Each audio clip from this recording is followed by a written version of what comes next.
elasticidad significa en cuanto se expande o se contrae la cantidad demandada ante cambios en el precio. De esa manera la calculábamos.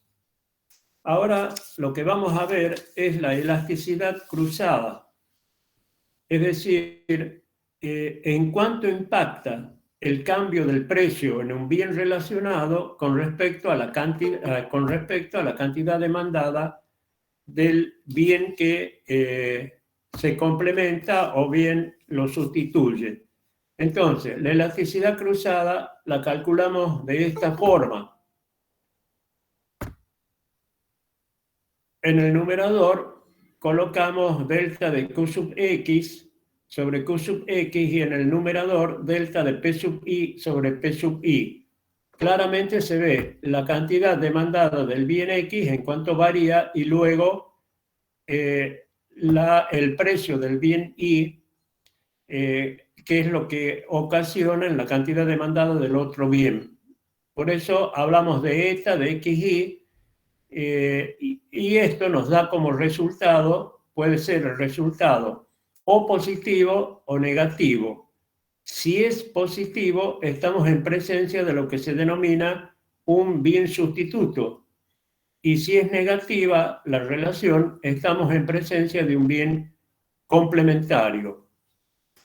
Eso, por esa razón, se llama elasticidad cruzada, porque toma el precio de un bien y lo relaciona con la cantidad demandada de otro bien. De la misma manera, podemos calcular la elasticidad ingreso. La elasticidad de ingreso no es otra cosa que en cuánto varía la cantidad demandada de un bien por cambios en el ingreso. Obviamente, el ingreso monetario, lo que habíamos definido como lo que gana cada persona. Bien, esto lo calculamos como eta de I, que es igual a delta de Q sobre Q en el numerador, sobre delta de I sobre I. Esta I es una I mayúscula porque estamos hablando del ingreso monetario. Bien. Salimos entonces de las elasticidades con respecto a la demanda en relación a lo que era la elasticidad misma de la demanda, la elasticidad cruzada y la elasticidad ingreso. Ahora vamos a trabajar con lo opuesto y que en realidad complementa las dos hojas de la misma tijera, que sería la curva de oferta. La oferta, ¿qué muestra? La oferta nos muestra las diferentes cantidades que serían ofrecidas al mercado a los diversos precios por unidad de tiempo.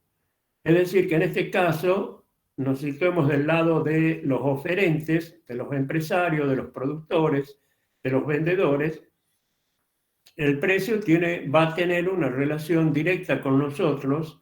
¿Por qué? Porque es un incentivo. A mayor precio vamos a incentivarlo, nos incentiva, más bien dicho, a producir o a vender una mayor cantidad. Entonces, la ley fundamental de la oferta nos dice que si el precio es P, la cantidad ofrecida por unidad de tiempo es Q. Entonces, si el precio sube, si P sube, la cantidad ofrecida por unidad de tiempo también sube. Si el precio baja, la cantidad ofrecida por unidad de tiempo baja. Es lógico que observemos esta conducta cuando somos empresarios o productores. Pero, tal cual decíamos con la ley de la demanda, para que se verifique el cumplimiento de esta ley fundamental de la oferta, es necesario que otras condiciones, las demás condiciones, permanezcan constantes, es decir, las condiciones que inciden sobre la oferta. Lo resumíamos con la frase latina ceteris paribus, que significa mientras las demás condiciones no varíen. ¿Cuáles son las condiciones que deben permanecer constantes o supuestos que deben permanecer constantes cuando analizamos la oferta? En primer lugar, que la tecnología no cambie. Es obvio que si hay un avance tecnológico, la oferta, con el mismo stock de recursos que dispongamos, va a ser mayor. En segundo lugar, tenemos que no debe cambiar el precio del servicio productivo variable. En este caso se considera siempre como fijo el servicio del factor capital y lo variable es la mano de obra. Entonces no debe cambiar el precio de la mano de obra, el precio del servicio productivo, para que se verifique el servicio productivo variable, para que se verifique el cumplimiento estricto de la ley. Y en tercer lugar, no tiene que cambiar el precio de los bienes que conjuntamente se producen. El precio de los bienes que conjuntamente se producen. Pensemos en una fábrica de automóviles en donde hay varias líneas de producción. Por ejemplo, por esta línea de producción, si estaríamos en la Volkswagen, estaríamos fabricando el Gol. Por esta otra línea de producción, estaríamos fabricando la T-Cross. Por esta otra línea de producción, otro automóvil o camioneta de la marca Volkswagen. Bien, eso es que no tiene que cambiar el precio de los bienes que conjuntamente se producen. Entonces se cumple estrictamente la ley. Entonces, ¿cómo dibujamos la oferta? Y a su vez podemos visualizar cómo se producen los cambios en la cantidad ofrecida y por qué. Acá lo tienen en el eje de las ordenadas, tal cual hacíamos con el caso de la demanda, que graficamos los precios. Y en el eje de las abscisas graficamos las cantidades por unidad de tiempo. Tenemos el origen y luego la curva de oferta, que tiene una pendiente, positiva. Tomamos el precio de equilibrio. El precio de equilibrio, para ver los cambios en la cantidad ofrecida, es este. P sub 0 en el punto A corresponde a Q sub 0. O sea que en el punto A, P sub 0, Q sub 0 son las coordenadas. ¿Qué pasa si el precio sube? El precio sube a P segunda sub 0. ¿Y qué ocasiona esto? Que la cantidad ofrecida por unidad de tiempo aumente a Q segunda sub 0 en el punto C. Ahora, ¿qué pasa si el precio disminuye? En este caso, a P' sub 0. La cantidad ofrecida por unidad de tiempo se contrae, es decir, disminuye a Q' sub 0. Es decir, que se está cumpliendo rigurosamente con la ley. Ante una merma en el precio, ocurre una disminución en la cantidad ofrecida. Dijimos que el precio es un incentivo. Acá, si el precio disminuye, si somos productores, lógicamente vamos a producir una menor cantidad. ¿Cómo se visualizan los cambios en la cantidad ofrecida? Tal cual como lo están viendo. Lo están observando ustedes como movimientos a lo largo de la curva de oferta. No hay movimientos de la curva, no hay desplazamientos de ella. Es decir, el precio cambia y lo que impacta es directamente sobre la cantidad ofrecida por unidad de tiempo. Esos son los cambios en la cantidad ofrecida, que es importante tenerlos presentes porque normalmente uno incurre en errores. Vamos a ver los cambios ahora, los cambios en la oferta. Si hace un momento decíamos que en los cambios en la cantidad ofrecida, las condiciones del ceteris paribus permanecían constantes, invariables, no se modificaban, ahora sí se modifican. alguna de ellas. Entonces, lo que va a ocurrir con los cambios en la oferta, acá lo tienen, son desplazamientos que vamos de la curva de oferta hacia la izquierda o bien hacia la derecha. Ordenadas, graficamos los precios, P sub X, y en el eje de las abscisas, las cantidades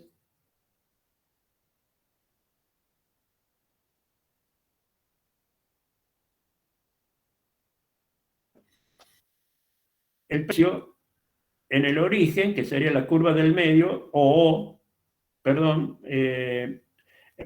bien digo, que es oferta, que no dije hace un momento que así vamos a simbolizar, no con S como figura en inglés, que sería supply, acá vamos a usar oferta, O.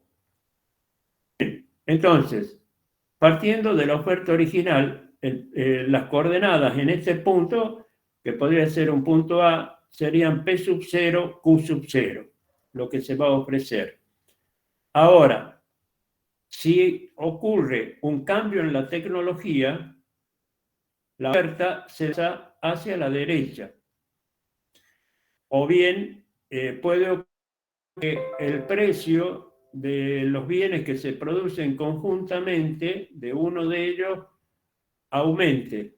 Y eso va a ocasionar que la oferta de ese bien, no de ese, sino de los otros bienes que se producen conjuntamente, disminuya. La oferta se desplaza en este caso a P segunda sub 0.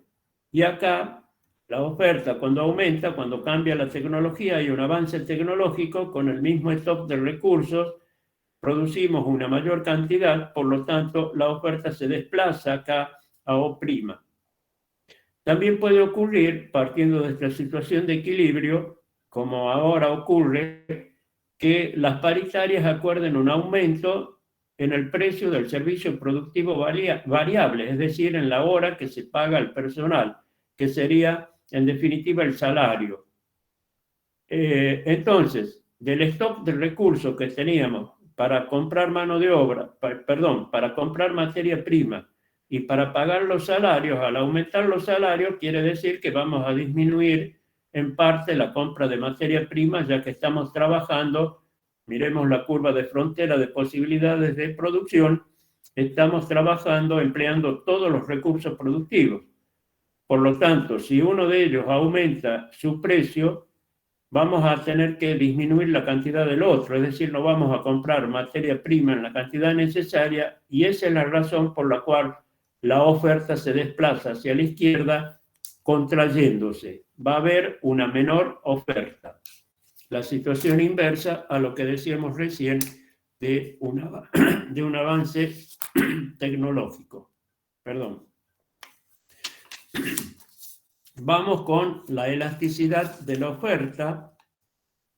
La elasticidad de la oferta es positiva. Estamos con epsilon. Epsilon es igual a delta de Q sobre Q sobre delta de P sobre P. Delta de Q sobre Q dijimos que es el cambio relativo porcentual en la cantidad ofrecida dividido en el cambio relativo porcentual en el precio del bien. Digo cambio relativo porque estamos hablando de porcentajes. Y esto es igual a delta de Q sobre delta de P por P sobre Q. Este resultado obviamente siempre es positivo. Bien. Con eso sí terminamos lo que es la presentación de las curvas de oferta y de demanda. Ahora lo que vamos a hacer es unirlas a ambas, es decir, vamos a trabajar con las dos. ¿Y qué es lo que vamos a ver? Son los casos de equilibrio que se producen entre la oferta y la demanda. Entonces, dos economistas que fueron Frank Knight y Alfred Marshall conceptualizaron los casos de equilibrio. Uno de ellos distinguió 4 casos de equilibrio. El primer caso que vamos a tomar es el llamado equilibrio instantáneo. Este equilibrio instantáneo es tan volátil que todo el aparato de análisis que podemos hacer de la no nos sirve. Simplemente porque tanto los compradores, sobre todo, y también los vendedores actúan pensando de manera especulativa, es decir, actúan especulativamente en el mercado. El vendedor va a tratar de vender cuando el bien en ese momento tenga la cotización más alta y el comprador va a tratar de comprar a la inversa, cuando tenga la cotización más baja. Pero ambos están imbuidos por un simple espíritu especulativo. Especulan con el precio que puede tener ese bien a futuro. Y el futuro es ya, no es dentro de un mes. Entonces, por eso se llama equilibrio instantáneo. Es muy volátil y por lo tanto todo lo que podamos utilizar para estudiar el comportamiento de la oferta y la demanda no sirve porque acá hay un factor extraño que es la especulación, que sería, por ejemplo, el mercado, en este caso, de las divisas, sobre todo del dólar. El segundo caso de equilibrio es el equilibrio de periodo de producción. En el equilibrio de periodo de producción, ¿qué es lo que ocurre? Ocurre esta situación. Acá lo van a tener en la gráfica que les voy a presentar. Acá tenemos el eje de las ordenadas, que están los precios, y en el eje de las abscisas tenemos las cantidades, como siempre. En este caso, la oferta, al ser de esta forma paralela al eje de los precios, quiere decir que la oferta es totalmente inelástica. El precio puede subir todo lo que quiera, pero no va a haber una mayor cantidad ofrecida. Es elástica la curva de oferta. Esto se da en los productos agrícolas. Por ejemplo, el azúcar, ya lo dije, la caña de azúcar que se está moliendo actualmente es el azúcar que va a servir para ser consumida el año que viene, 2023. Es decir, que a fin de año conoceremos exactamente cuál será la oferta que tendremos en el mercado interno. Entonces, totalmente inelástica. ¿Cómo se establece el equilibrio? El equilibrio surge en función de la demanda y el precio, que sería este, P sub 0, es el que permite equilibrar la demanda con la oferta. En este caso es el comportamiento de la demanda en función del precio. El comportamiento de la demanda en realidad es la que ocasiona que el precio sea el único, este precio de equilibrio sea el único que garantice de que el stock de este bien alcance para consumir, supongamos azúcar, hasta el año que viene. Es decir, que regula el stock a través del precio. Como están viendo acá, que nos sirve para después entender un poco lo que es la inflación, cuando entremos a analizar la inflación estructural, van a ver ustedes que en esta curva de demanda la oferta permanece constante, pero ¿qué pasa? En el mercado argentino, cada año se incorporan nuevos consumidores en función de lo que crece la población a un ritmo del 2%. Entonces, si somos 40 millones, implica que 800.000 nuevos consumidores aparecen en el mercado, se incorporan, no que aparecen. Más la gente los inmigrantes que vienen de otros países como Ucrania, como Venezuela, Bolivia, etcétera, que se incorporan acá a la Argentina. Por lo tanto, la demanda de azúcar crece como consecuencia de ese crecimiento en la población. Y el precio va a ser superior y es el único que garantiza el equilibrio entre la oferta y la demanda hasta el próximo periodo productivo. Por eso se llama este caso que estamos analizando equilibrio de periodo de producción. Vamos al segundo caso de equilibrio y este es el tercer caso, perdón, que es el más interesante, que se llama equilibrio de corto plazo. Es el más interesante de todos. Lo vamos a ver acá, este que tenían hace un momento, acá lo tienen, era el equilibrio de corto plazo, ahí ya dibujada nada más que la curva de la demanda, sin el desplazamiento de la demanda, que sirve para mostrar lo que es la inflación estructural, que es un problema que tiene la estructura productiva de nuestro país, que no lo tienen otros países, pero nosotros lo tenemos. O sea que las causas de la inflación pues, no solo son una sola causa, valga la redundancia, sino que hay varias causas que provocan esto. Por eso es que es un flagelo acá en Argentina que es difícil de poner en caja, de controlar.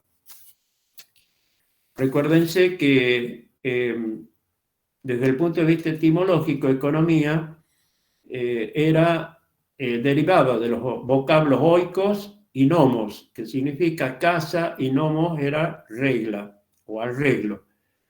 Que refirando esta definición, que sería poner en orden de la casa, sería que lo que busca la economía es ordenar, controlar las variables que afectan al sistema económico. Un caso es justamente lo que estamos hablando, la variable inflación. Vamos al equilibrio de corto plazo que yo hace un momento les manifestaba. Allí tienen las dos curvas, la curva y la curva de oferta. Aquí la tienen. En las ordenadas tenemos los precios y en las abscisas las cantidades por unidad de tiempo. Entonces, veamos, el precio de equilibrio es P sub 0, acá donde se intersectan ambas curvas, y Q sub 0 por unidad de tiempo es la cantidad de equilibrio. Las coordenadas en ese punto son P sub 0, Q sub 0. ¿Pero qué significa este punto en donde se intersectan ambas curvas? Que el precio de mercado, en este caso P sub 0, es el único que garantiza que la velocidad de consumo se equipare o se iguale con la velocidad de producción. Es el único que garantiza el equilibrio entre ambas velocidades, el consumo y el ritmo de producción. Bien, ¿qué pasaría si este precio lo consideramos nosotros, los consumidores, caro?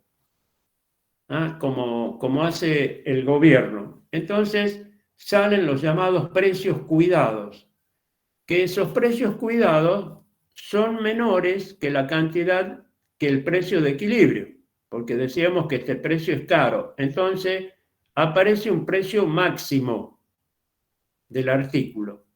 Se establece ese precio máximo, dijimos, inferior a lo que es... Ya la abro un poquito más a esto, a ver si se lee mejor. El precio de equilibrio era P sub 0, ahora con el precio máximo tenemos P segunda sub 0. ¿Y qué va a ocurrir? A ese precio inferior, del lado de la oferta, los oferentes, los vendedores, van a ofertar una menor cantidad por unidad de tiempo. Acá la tienen. Bien, en cambio, del lado de los que demandan, los consumidores, lógicamente van a demandar una cantidad mayor, que acá la tienen. Entonces, no hay una igualdad entre la cantidad demandada con la cantidad ofrecida, como ocurría en el equilibrio. Entonces, en qué situación estamos acá?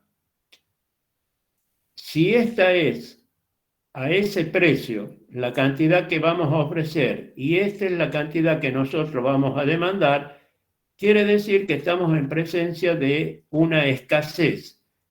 Escasea el bien en el mercado, entonces la tendencia del precio es a subir y va a tender a volver al precio de equilibrio. Entonces, los controles de precio están viendo no sirven porque ocasionan este desfasaje entre lo que se ofrece y las cantidades que se demandan. Vamos a la situación de arriba, la situación que en este caso no la piden los consumidores, que era este precio máximo, acá precio máximo, sino que son los productores que piden un precio mínimo, porque a este precio ellos alegan de que no cubren los costos. Entonces, el gobierno establece el precio mínimo para ese bien. Entonces sería acá a P segunda sub 0, acá era P' sub 0, P segunda sub 0.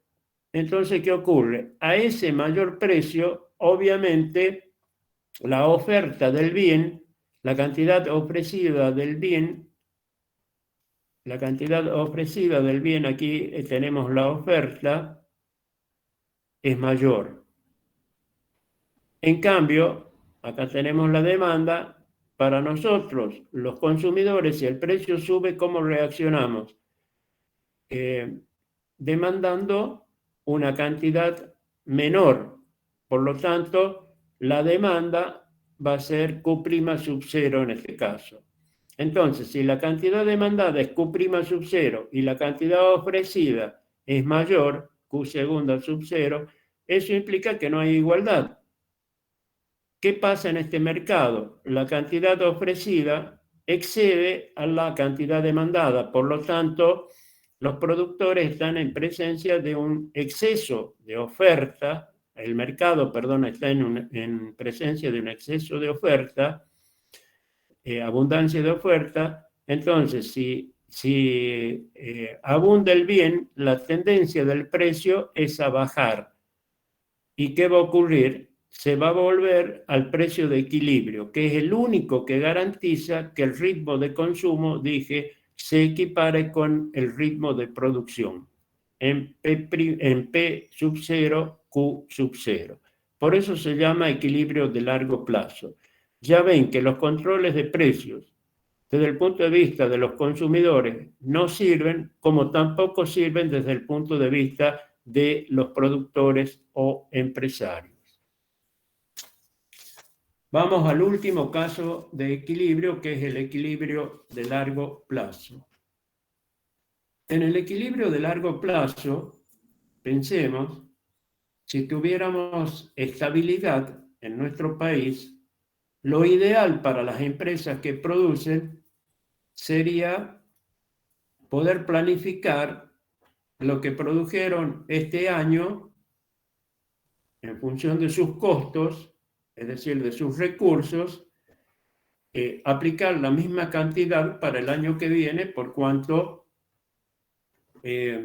pensamos producir exactamente la misma cantidad. Si hubiera una mayor demanda en función del crecimiento que decíamos hace un momento, la curva también tendría esta forma prácticamente. La curva de la oferta sería casi paralela al eje de las abscisas. ¿Por qué? Porque las firmas acá están trabajando con costos constantes, costos constantes. Y la demanda sería esta. el precio de equilibrio estaría acá y la cantidad de equilibrio en donde se intersecta con la demanda sería Q sub 0. Es decir, que el precio de equilibrio estaría determinado en este caso por el comportamiento de la oferta. Bien, entonces en el equilibrio de largo plazo las firmas trabajan con costos constantes, que sería lo ideal, pero bueno, es simplemente un caso teórico que en nuestro país no sé en qué tiempo podremos llegar a este ideal. Bien, allí terminan los 4 casos de equilibrio que habíamos hablado entre oferta y demanda.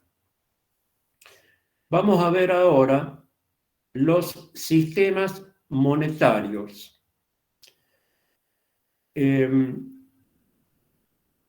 Los sistemas monetarios, el que se usa actualmente, a pesar de que cueste creerlo, es un sistema fiduciario, con F, con C, ciario, fiduciario. ¿Qué significa? Que es un sistema que está basado en la confianza que el público deposita en el papel moneda que circula, como sería el caso de nosotros. Es decir, la confianza que nosotros tenemos en los pesos que circulan. No es respaldado por nada, es decir, simplemente en nuestra confianza. Ese es el motivo que a raíz de la inflación nosotros vemos que nuestros pesos en términos nominales pueden aumentar porque nos aumentan nuestro ingreso, pero en términos reales disminuyen porque cada vez compramos una menor cantidad de bienes. Cuando ocurre este fenómeno, la gente que hace pierde confianza en nuestra unidad, en este caso, unidad monetaria, el peso. ¿Y qué buscamos? Refugiarnos con activos financieros que no se devalúen, que no pierdan valor. Entonces buscamos apoyarnos en divisas extranjeras como el dólar o el euro, puede ser también el real, puede ser el peso uruguayo, es decir, cualquier otra moneda que no sufra la depreciación que sufre nuestro pobre peso. También no solo buscamos activos financieros, nos podemos resguardar comprando oro. Hay lingotes que vienen de determinado gramaje pequeño, no solo de 1 kilo o más de 1 kilo, lingotes de oro, pueden ser plata también como metal, pueden ser también ladrillos, es decir, propiedades, y bienes generalmente suntuarios, que le permitan a uno, repito, mantener el valor del dinero o del bien que uno tiene. Bien, eso es el sistema fiduciario. Este sistema lo tienen prácticamente el 100% de los países del mundo. Ni siquiera Estados Unidos, con el dólar, a pesar que la gente cree que está respaldada en la emisión de dólares por la cantidad de oro que está en las bóvedas de la Reserva Federal de Estados Unidos, en la Fed. Y no es así. Es un sistema fiduciario exactamente igual que el nuestro. Bien, ahora vamos a hacer un pequeño raconto de los sistemas monetarios que han existido en el mundo. El primer sistema monetario que aparece es el patrón mercancía. Es decir, que lo que circulaba como dinero y cumplía esa función era una mercancía. Fue en la antigüedad fue el cuero, por ejemplo, fue la sal, de ahí viene la palabra salario, fue la cerveza, fueron las puntas de flecha, hasta que apareció el oro como metal. Entonces, el patrón mercancía estricto se usaba en ese momento el oro. Entonces, esa moneda de oro que circulaba como dinero, el valor implícito, que sería el gramaje en oro, en metal precioso, era el equivalente en el valor explícito, es decir, el valor que figuraba impreso, acuñado en la moneda. Por eso se llama patrón oro estricto. ¿Cómo surgió este patrón también? En la Edad Media, los bancos recibían las pepitas de oro que los buscadores de oro habían obtenido. Las llevaban para depositar en los bancos.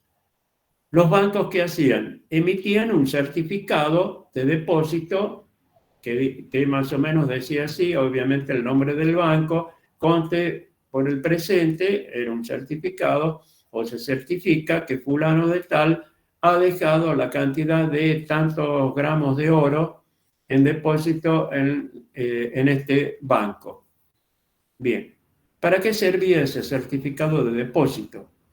Para que uno comprara mercaderías, otros bienes, es decir, que actuaba como dinero, cumplía la función del dinero, la principal función que es, ya la vamos a ver dentro de un rato, si no en la próxima clase, que es servir como medio de cambio, es decir, para facilitar las transacciones a través de ese certificado. Esos certificados, los banqueros observaron de que volvían al banco no más allá de un 10% de los certificados que se habían emitido y que era un sistema patrón oro estricto porque estaban respaldados por la cantidad de oro, todos los certificados que estaba depositada, cantidad de oro que estaba depositada en los bancos. Los banqueros, ávidos para hacer negocio, al observar que solo el 20% volvía al banco para retirar el oro de esos certificados, emitieron una mayor cantidad de certificados que los que estaban respaldados en oro. Es decir, apareció otro sistema monetario que es el patrón mercancía parcial. Es decir, que estaba respaldado esa emisión de certificados como si fuera el papel moneda de hoy, parcialmente en los bancos. Luego apareció el sistema bimetálico, se hizo una equivalencia entre la cantidad de onzas de plata con la cantidad de onzas de oro, lógicamente se entregaba una mayor cantidad de onzas de plata por onza de oro.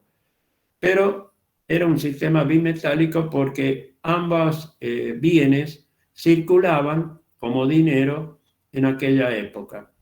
Pero después, a raíz de los yacimientos que se descubrieron en Europa como en América de oro y de plata, esa equivalencia entre ambos metales se prestó para bicicletas financieras que se conocen con ese nombre hoy o especulaciones, y por lo tanto fue el fin de ese sistema bimetálico.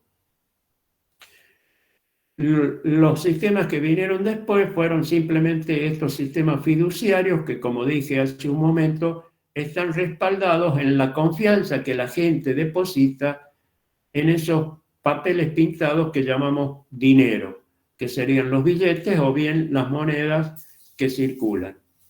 Simplemente están basadas en nuestra confianza. Por eso, cuando uno tiene crisis de confianza en ese dinero, lo que hace es buscar activos que permitan mantener o conservar el poder de compra que tenía el mismo, a raíz, lógicamente, de sufrir la inflación.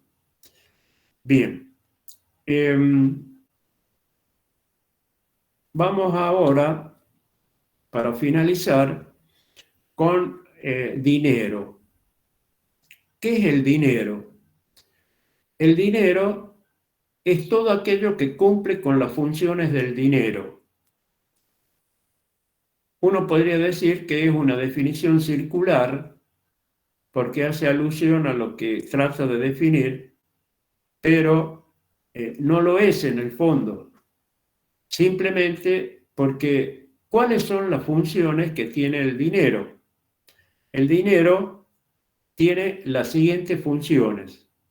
Estas son las principales. Hace un momento decía, la primera función es medio de cambio.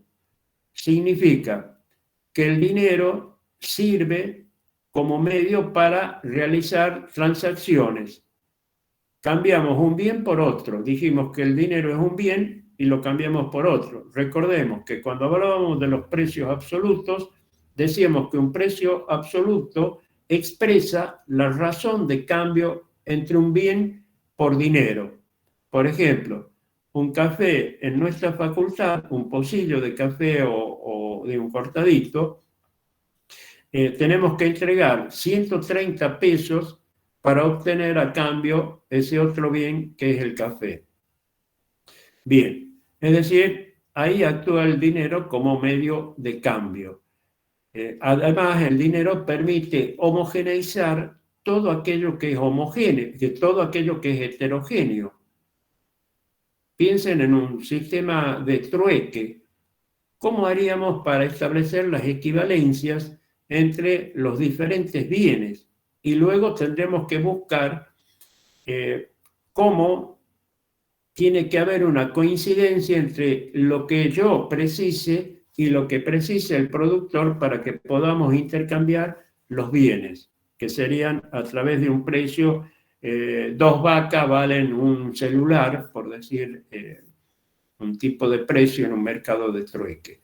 En cambio, con el dinero, al homogeneizar todo lo heterogéneo, es fácil hacer comparaciones. Entonces, acá estamos hablando de la segunda función del dinero, que es que el dinero sirve como unidad de cuenta, es decir, que permite hacer cuentas, hacer comparaciones entre los bienes.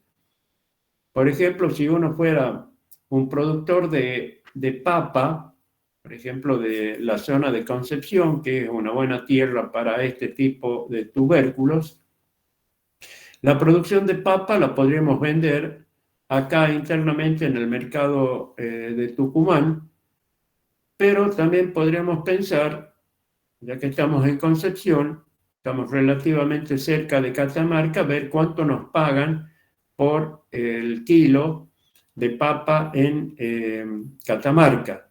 Lo único que habría que tener en cuenta cuántos serían los fletes en cada uno de los casos y en función de eso tomaríamos la decisión de cuál lugar nos conviene entregar, en cuál lugar nos conviene vender, no entregar la producción. Es decir, aplicando el principio de la maximización, nos inclinaríamos por aquel lugar en donde el precio sea mayor frente al costo que implica el traslado y la producción de la papa. Entonces, así conseguimos maximizar el beneficio. Pero esto lo permite hacer cuando usamos al dinero como unidad de cuenta. En tercer lugar, otra de las funciones del dinero es que sirve como depósito de valor. Es decir, que uno puede atesorar, guardar, ahorrar dinero y lo que está guardando es poder de compra para el futuro. Es decir, al abstenerse del consumo presente, lo guardo para el futuro, ese poder de compra. Lógicamente que eso esté invalidado hoy por este fenómeno o por los efectos que ocasiona la inflación, que es la pérdida del poder real del dinero. Porque dijimos que cómo calculamos el poder real dividiendo el valor nominal en el nivel general de precios y obtenemos el poder de compra del dinero. Entonces, el valor nominal es el que está impreso en cada uno de los billetes. y lo dividimos en el nivel general de precios. Cuanto más alto sea el denominador, lógicamente el valor real del dinero cae. Esto es simple calcularlo. Hace unos días atrás, el diario La Gaceta había publicado la variación que hubo de precios en algunos bienes del 2019 al 2022. Por ejemplo, calculaba el precio del pan. Por ejemplo, si tomamos el precio del pan en el 2019, tomamos el billete de 100 pesos y lo dividimos en el precio del pan. En el 2019 era tal precio. Entonces, el poder de compra era la cantidad de kilos de pan que podíamos comprar. Vamos a suponer que en aquel momento comprábamos 3 kilos de pan. Ahora hacemos la misma división, el valor nominal de los 100 pesos dividido en el nivel general de precios, que sería el precio de un kilo de pan, 80 pesos. Entonces, ¿cuánto compramos hoy? 1 kilo y un cuarto. Es decir, lógicamente estamos viendo que si antes adquiríamos con el mismo billete de 100 pesos, que tenía un poder de compra de 3 kilos de pan, ahora compramos 1 kilo y un cuarto. Ahí estamos viendo la depreciación de nuestro signo monetario en términos de poder de compra. Bien, vamos a la última función del dinero y con eso terminamos, que el dinero sirve como patrón de pagos diferidos. ¿Qué significa esto? Que los pagos que vamos a realizar por deuda que hemos adquirido hoy, lo podemos expresar en dinero. Por ejemplo, si tomo un plan de ahorros, si fuera con tasa fija el plan de ahorros, cosa que no ocurre, podríamos decir que la cuota que voy a pagar hoy es de, si estamos en un sistema francés, va a ser constante en los 3 años que dura el financiamiento.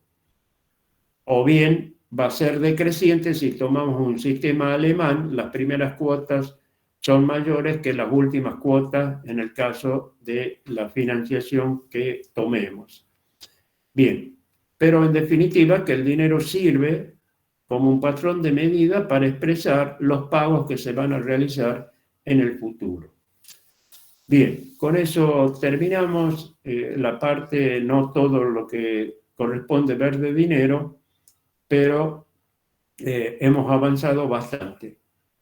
Si quieren hacer una pregunta, me la pueden hacer, de lo contrario, nos estaríamos viendo en la próxima clase, a ver, el día 26, sí vamos a tener clase, a pesar que hay paro. Bueno, de todos modos, yo les voy a informar bien qué es lo que vamos a hacer el día 26, porque creo que el día 2 de junio es mesa, por lo tanto, mesa de examen final, por lo tanto no tenemos actividad.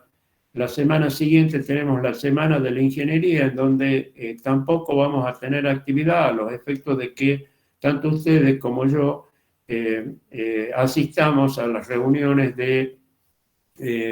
previstas, las conferencias, talleres, etcétera, de la semana de la ingeniería, que es una cosa importante que participemos.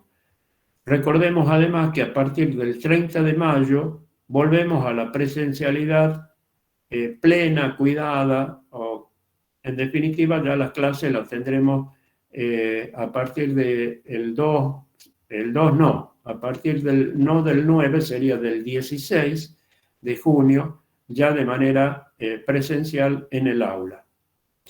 Bien, por lo consiguiente, veo que están colocando los presentes ya. Nos veremos, si Dios quiere, en principio para el 26 de mayo de manera virtual, y si no, ya será para el 16 de junio de manera presencial.